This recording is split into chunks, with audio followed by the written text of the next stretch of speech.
Welcome to Chillin' 101. We hope this video helps. You start by verifying prerequisites: network connectivity to the NFS server, correct DNS or host resolution, and a VM kernel port group with IP on the storage network. Next, confirm the NFS export path, version NFS v3 or NFS v4.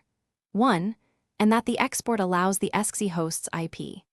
Once done, make sure Esxi firewall rules permit NFS traffic and that you have datastore naming decided. These checks prevent permission and connectivity failures, but now open the vSphere client and choose Storage, then New Datastore.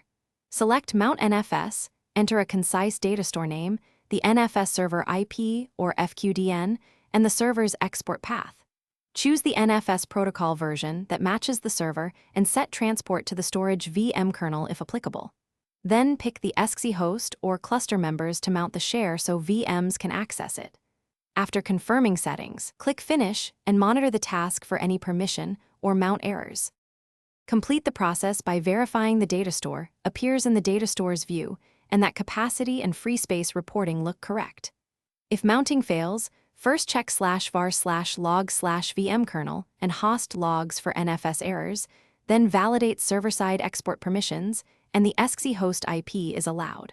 Also confirm network MTU and routing between VM kernel and NFS server.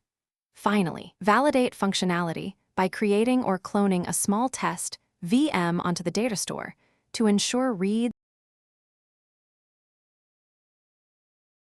Thanks for watching. Consider subscribing if we helped you.